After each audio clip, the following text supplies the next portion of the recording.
my boy Transparent. He's going to Florida with it. We worldwide. Shout out to him again too, man. Oh, right here, bro, because y'all don't understand. Like, this dude is gonna come on.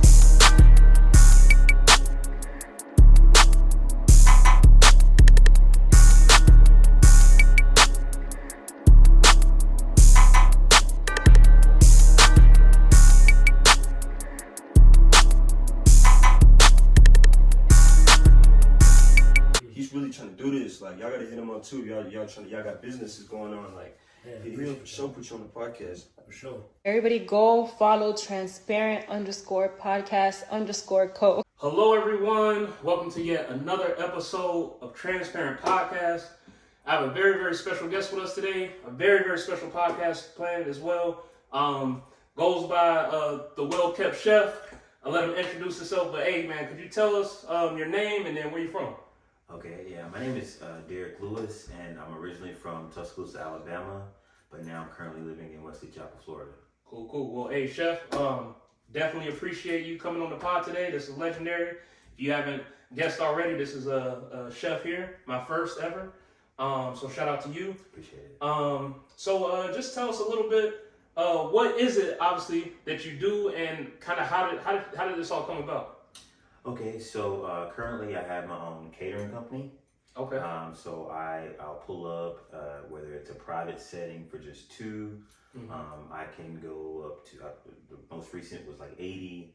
I fed a church. Shoot. Yeah, I fed a church. And I started back in COVID doing my own private thing. When everything shut down, I had to make a living, and to be honest with you, I was in Orlando, the Haitian community, they welcomed me in and kind of had me going home to home catering for them. So that actually got my catering off the ground. But how I actually got into cooking was through, I guess, culinary schools. I'd say I started off in culinary school. Okay. So, man, that's quite an interesting, like, little path to start everything off. So, what is just, I don't know, some of part, or I guess just the journey that where you gained your confidence as far as like trying to, really do this and. So I'll start at the beginning. Go ahead. My mother and my mother used to work in the kitchen ministry at the church. Okay. So after the preacher's preaching, after service, she would feed her, and some of the women in the church would feed the church. Okay. I would always have to be with her during that time frame, and I was helping out in the back. Yeah. My mother's a chef, so I would see what it was like on a day-to-day basis to live in the behind the scenes of a chef. So I didn't think I'd end up being a chef. I wanted to learn how to cook, but it just seemed like a lot. Yeah. So I'll fast forward a little bit. To answer your question, I got my confidence outside of the kitchen working in fashion. That I got tired of that, and so I moved back home. I was in Virginia, moved back home to Alabama, and I became a firefighter. Oh wow. And then appreciate you. Yeah. I went to culinary school because my goal was I wanted to be a firefighter for the first 24 hours, because you have to be 24 on, 48 off. Okay. And for the 48 hours off, I wanted my own food truck. But seeing what my mom done and a few other people who I knew cooked, I wanted to pay respect to the art. So I decided to go to culinary school after the academy. And 4.0 GPA, was on the president's list.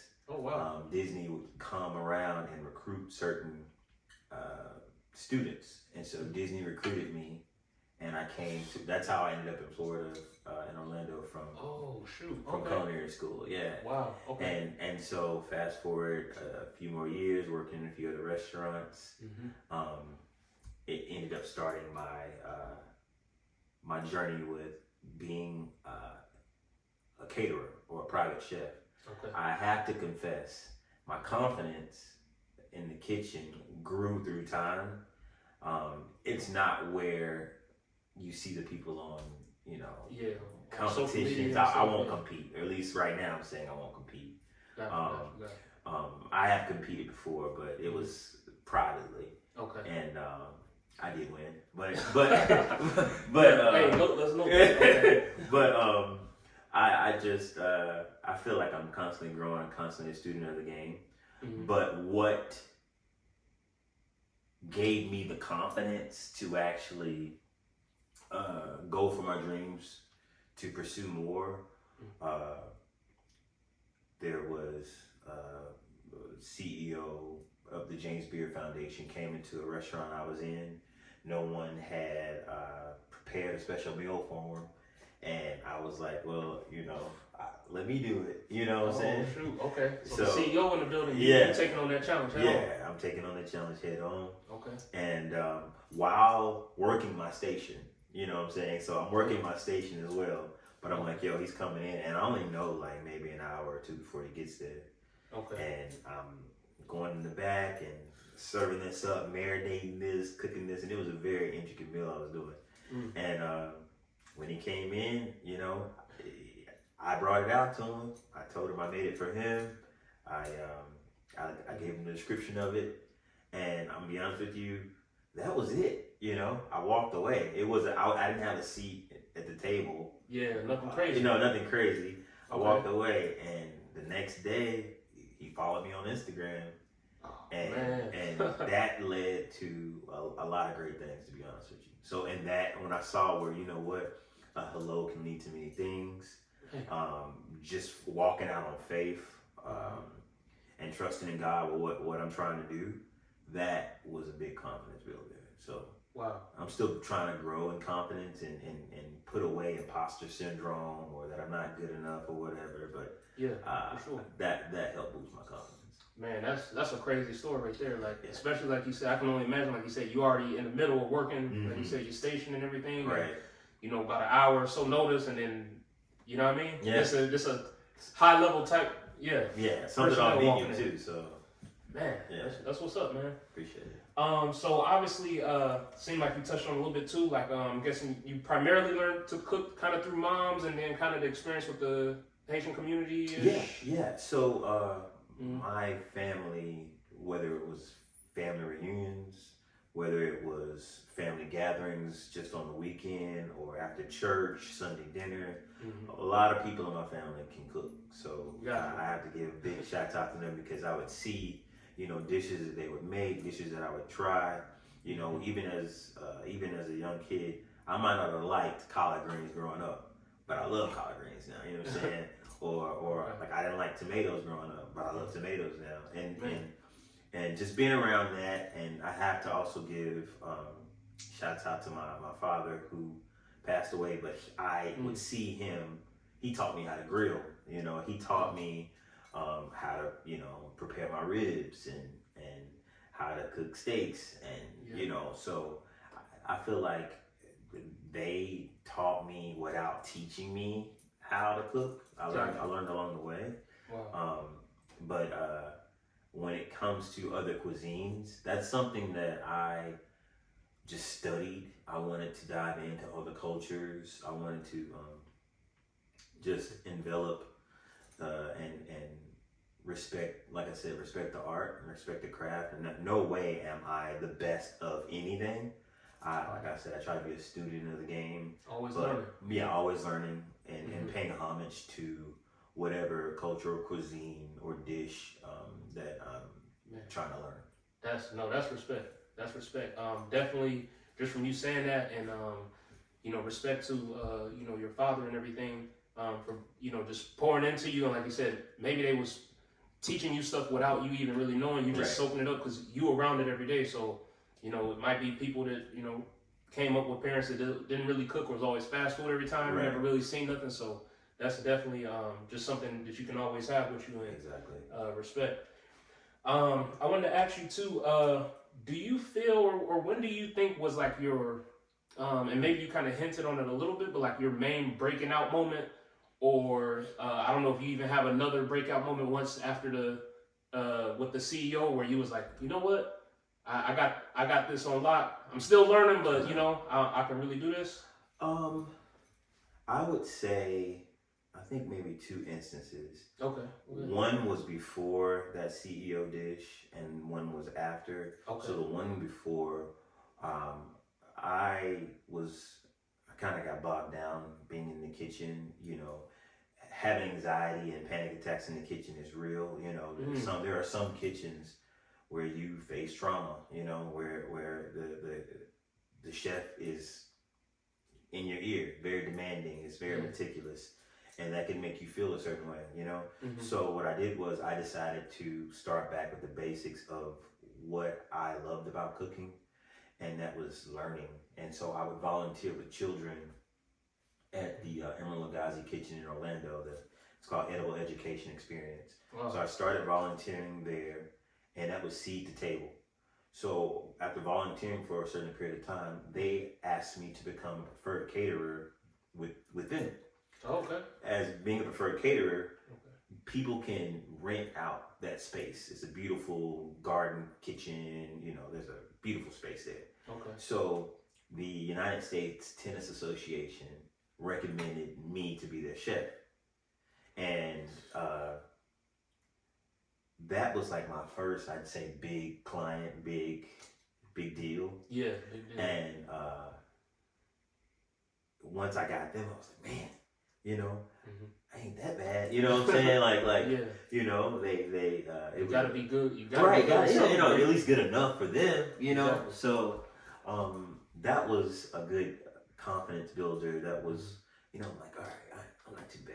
Yeah. And then, yes, the CEO meal. But after that, like I said, that opened the doors to working alongside chefs who are on the Food Network, you know, Super Chef Darnell, working alongside just a few other people. I mean, Chef Kwame, who's, you know, seen on Beat Bobby Flay on the Food Network. He's been judged on there. He's been a judge on there. That it's just, it opened up the doorway to so many things. And I don't want to say I've made it, but I feel like I have grown enough to where I'm confident in going out with the client and providing a meal that I think they've not had before. And, you know, I've not made before, because I want to curate a personal experience with my client. Okay. So I would say that those instances were things that kind of made me where I felt like, all right, I'm in a good spot, you know. No, that's good, man. And I'll be remiss, I want to ask, I know the viewers are probably whatever, but do you, you touched on something too, even like in the kitchen with like stress and all this other stuff going on. I know this was kind of off, you know, where we was going, but is mental health real even in the food realm, or like you said, like real life stress in the kitchen? And I'm thinking of, because I just see like Gordon Ramsay, stuff like that on TV, and them yelling or whatever, and you know, they trying to cook and they like freaking out because it's like, you know what I mean? Yeah. They got tickets and it's just moving crazy. Yeah, no, yeah. So the stress is real. I don't think that people speak on it a lot about the mental health aspect of it and taking care of yourself. Because in a lot of kitchens, you know, you work 8 to 10 hour shifts, and then afterwards you have to clean up your station, you're breaking everything down, you're in a good kitchen. And then normally afterwards, everyone either goes out for drinks or they meet at a bar. That it's like a camaraderie, you know, after, or people who are clients or guests might buy around for the kitchen, and you know, you sit around and drink. So you're taking stress and you're mixing it with alcohol, and then you are not getting much sleep, and then you have to wake up and do it the next day. And I'm talking 300 covers a night, and I'm talking fine dining. So you're getting course meals, you're getting chef dinners that are private. You're getting 300, 200 covers, and then you're also getting private, you know, dinners where, you know, there might be a group of 10, 15 who wants a private dining reservation. You know, it might be a birthday party or whatever. Okay. So you have all these things that you're working through, right? So not only are you making things fresh, you're having to pump things out with perfection and on time with the whole kitchen. So it's like a symphony. It's like a dance that you're doing. So you have that. When it comes to mental health, there are things that you know, if you're running low on something, and it's on the menu. Oh man. You know, and it takes you a little bit of time to prep, but you can't leave your station. You know, what are you gonna do? You know what I'm saying? Exactly. Especially if you're working by yourself. Sometimes you work in teams, but that is something where I feel like mental health awareness, and you know, not all chefs are, I want to say, truculent or violent or verbal abusive. Okay. Yeah. But there are some who are passive aggressive. You know, there are some who don't. Like outwardly. Well, kind of. Yes, who are verbal, who will take your dish if it's not done right and throw it in the trash. You know. Oh man. And you have to start all over. You know what I'm saying? Yeah. So. Oh man. Yeah, but I mean, you have to work on it yourself. When I say about, I've had panic attacks. You know what I'm saying? And vulnerably speaking, I've sought and am in therapy, not just because of that, but I feel like that's, you know, I want to take care of my mental health. I want to take care of myself. Yeah. And now I don't feel the way I felt, you know. I don't like to watch competition shows because it will raise something up inside of me. You know what I'm saying? Yeah. So it's stuff like that. That's the reason why I say I don't want to compete. No, I appreciate you even, you know, sharing that and, you know, being transparent with us. You know, transparent podcast. 100%, man. That's definitely real. And like I said, I don't know too many, you know, I haven't, well, any chefs that one I talked to, but then two who, I never even thought of that, you know what I mean? Because we see the shows and stuff, us viewers, and we like, oh shoot, like that's crazy. But like, it's like, man, if you really in a position and, you know, somebody just throwing your plate away you just made or something on the menu, you piecing that together, I'm like, oh, I don't know. That could be triggering. No, I appreciate that. And I've actually had incidents where down to the last minute, things went awry and I had to pivot, you know, I had to pivot. Could you talk on that a little bit? Because I was actually going to ask, have you used creativity kind of in the buying in the kitchen or had to kind of supplement? Can you touch on that real quick? I think the biggest pivot I've had to do, there's two. Okay. One, there was a it was a baby shower, and it was for like 25 people, but they ordered a lot of stuff. Okay. And one of the things that they ordered was like a chicken, like a drumstick chicken, lollipop chicken. Oh, shoot. So the lollipop chicken, imagine a drumstick, and you French cut it where you're taking off the skin part of the bone, and you put all the meat down at the bottom, so it looks like a lollipop. So all the meat's sitting at the bottom, you got your bones sticking up. It's a beautiful presentation. It looks good if you do it right. So I'm having to prep that and a few other things. So what I did was I bought my chicken a few days in advance. I Frenched it, right? I Frenched them all, and then I vacuum sealed them. But when it came time to opening them and opening the bag, the vacuum seal bag, and actually seasoning and cooking them, this is morning of the event. They didn't smell good to me. So now, and I Frenched. It takes a long time because you're having to cut tendons and stuff. I Frenched a lot of lollipops. Dang, so you put a lot of time into a lot of time, just prepping. A lot of sweat equity into just one dish, which I do with all my dishes, but just this one dish. And I was gonna smoke it, season it, smoke it, brush some barbecue sauce on it, and just barbecue lollipop chicken. It's delicious. Yeah. But the chicken, it didn't sit right. So, and I do a long process. I rinse my chicken, I brine my chicken, I marinate my chicken, I season my chicken. So I'm like, yo, this is a lot of time that I wasted on this, and it's like, and also I prepped a lot throughout the night, so I'm sleepless. I've lost my protein. I'm trying to make sure everything else is good. I have to load up. The dinner was like 40-50 minutes away. Oh my goodness. Yeah. So what I did was me and my wife, we loaded up everything that we had. I tossed that chicken out. I was like, I'm gonna have to get some new chicken day of and just take lollipop off the menu. There's no longer lollipop chicken. I'm just doing grilled chicken. You know what I'm saying? Which she was fine with, you know what I'm saying? She was fine. I told her, I was honest with her and told her the situation. Got there, I brined along the way. So I was brining it and I drove there 40, 50 minutes or whatever. And when I got there, I told her the situation. She was very understanding. I seasoned it. She let me use her grill. I grilled it. Everything turned out fine. Woo! Everything turned out fine, man. Man, I was, yeah, man. Sometimes you have to. One of the greatest advice, and I'm gonna drop a little nugget here. I guess I'll drop some along the way. Please. One of the greatest advice I would say to any chef or anyone who's trying to go with catering, even if you are somebody who's orchestrating it, you know, an event planner. When it comes to these things, when something comes up, you have to be like water. You have to be fluid. You have to be able to flow.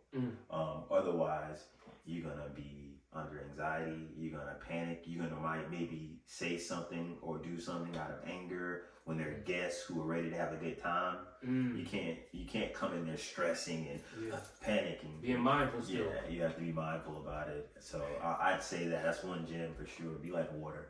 Man, that's crazy. And I wanted to say, was that? I think, did you say, was it 2 instances where you had to improvise? Was that the main one? 2 instances. Yeah, if you want to touch on the other one. Yeah, a second incident. I was conversing with this client for months on this date, right? And throughout all of the timelines, throughout all of the messages on the email, the date was in the subject line. So you know what day we're doing. No confusion. No confusion. Okay. No confusion. Okay. And I'm working my 9 to 5. I'm working my job. Really, it was more like 12 to 11 job that I was working. And so I'm getting home, also working a shift, cleaning up, having some drinks with some coworkers. I'm getting home, I'm tired, and I'm like, all right, before I go to bed, let me check my email. I check my email and it's like, hey chef, we're excited about tomorrow. Let me know if you need anything. This is 3 days before the actual supposed event. 3 days before. Oh man, and what are you talking about tomorrow? Yeah. And so I'm like at like 1 a.m. sending this email like, hey, if you look back over our conversations, this is what the date we had set, and you're catching me at a bind. Like I have some of the things that we discussed, but you were still prepping for it. You I'm 2, 3 days. Yeah. I had 2 or 3 days to get some things that I want fresh ingredients. I want fresh things, so I can't prepare too far in advance. I'm not freezing things and then thawing it out. You want a good product, yeah. I want a good product, and so she messaged me back and she was like, "Oh, I apologize. You're right. What can you do?" She was very empathetic, sympathetic, understanding, and she was like, I'll pay an inconvenience fee, and just can you try to make something work? Because these clients are dealing with other big clients that they're trying to take care of. Okay. And if I drop the ball, then it looks like they dropped the ball. Which means it's not good. It messes up everybody's reputation. Dang. So I already try my best to go above and beyond for clients. But in this case, you want me to be put cape and boots on, Yeah. And I did. Oh man. I did. I woke up. I maybe got a few hours of sleep, 4 or 5, and I got up early and went and grabbed all my things and wanted to prep this and prep that, and I got it done. But you want to know something else? Yeah. I had hired a dishwasher for that event, and he stood me up. Yeah, he stood me up, and I still banged it out. Man. You have to be fluid, bro. You have to, because those are things that'll make you throw up your hands and say, I give up. Those are things that make you question why you're doing it. But I want to put out a product where my client is happy with, where they can recommend me to others. I want them, that's why it's well kept catering. I want you to feel well kept before, during, and after our experience. So from the time you contact me to the time I am sweeping the floor, mopping the floor, doing the dishes, and taking out the trash. I want you to feel like, you know what? I love that experience. I didn't have to lift a finger. He took care of us. He took care of us. So man, that's what's up. I really appreciate you sharing those stories. Those were great. I know they gonna love it, man. I just would have never really seen into the world of a chef. Now that you're breaking everything down, I'm like, man, this is some stuff. Yeah. Man. So just to kind of go through, I had a few quick last things, but quick. What's your go-to meal? If you could pick anything for either yourself or your favorite one to make, so what's your go-to? I'm gonna break out the grill if I can. And it's go-to. I'd probably say steak. I love steak. And if I'm trying to impress somebody, I'm gonna do a tomahawk. Oh, okay. And then I'm gonna dry age it a little bit.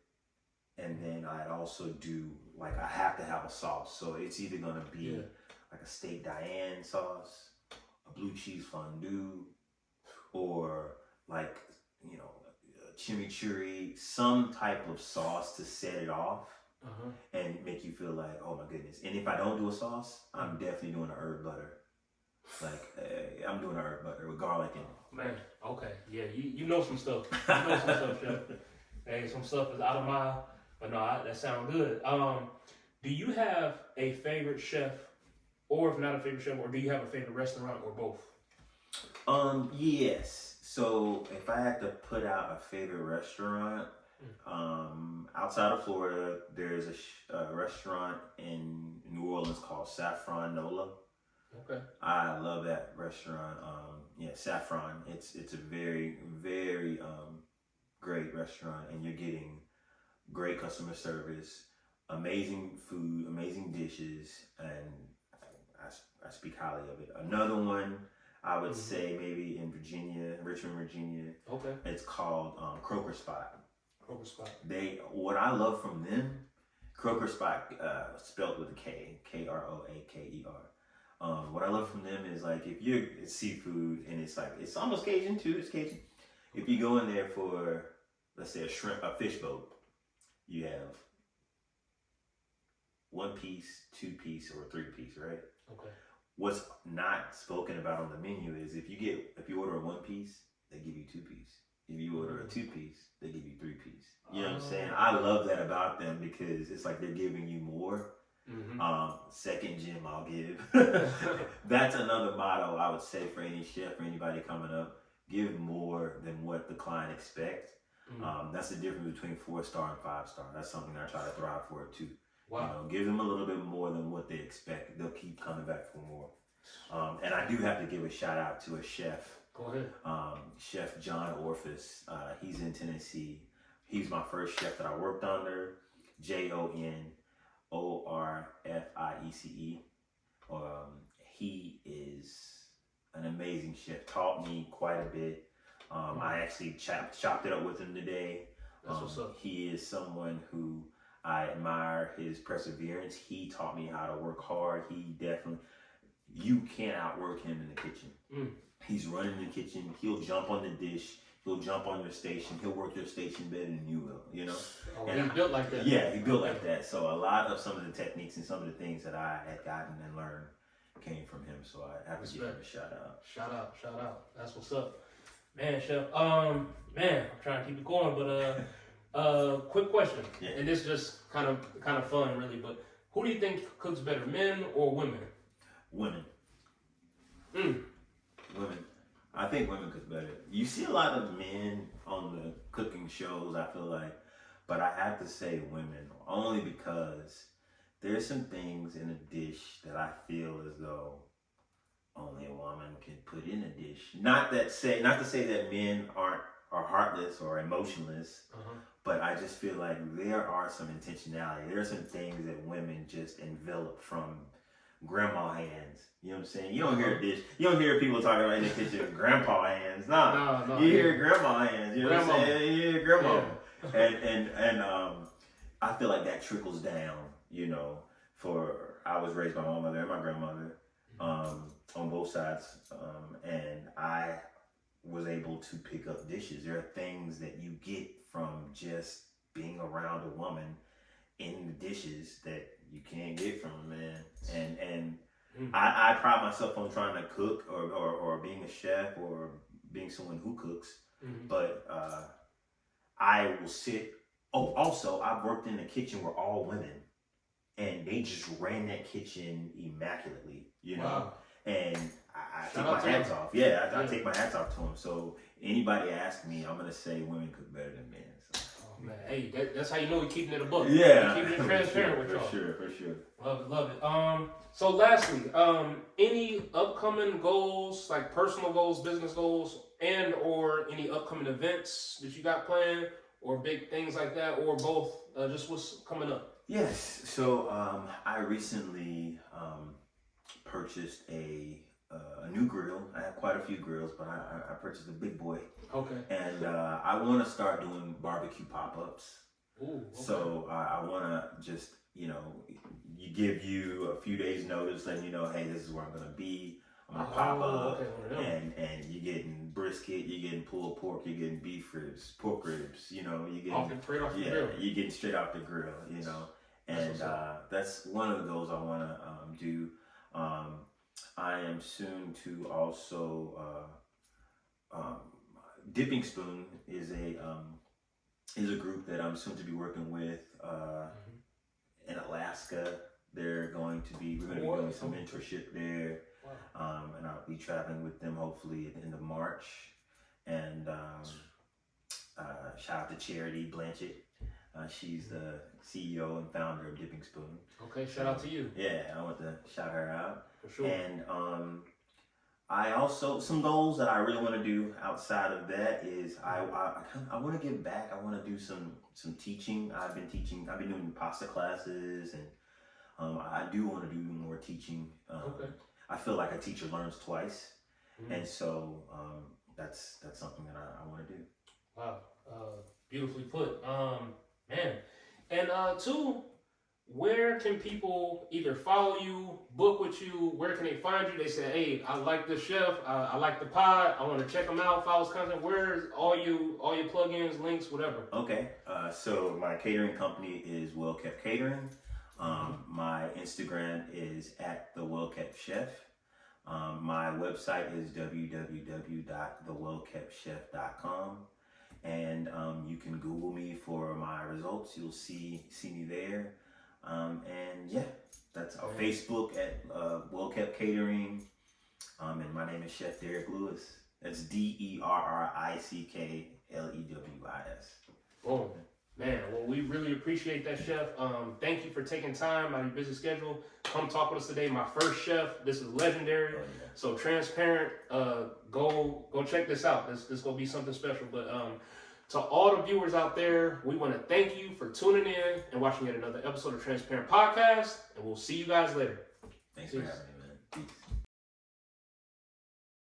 Let me go deeper. Not enough likes on Instagram. You could keep making video for likes. It's not enough. Eventually, it's going to betray you. Sometimes while we're expecting heaven to move, heaven is expecting us to move.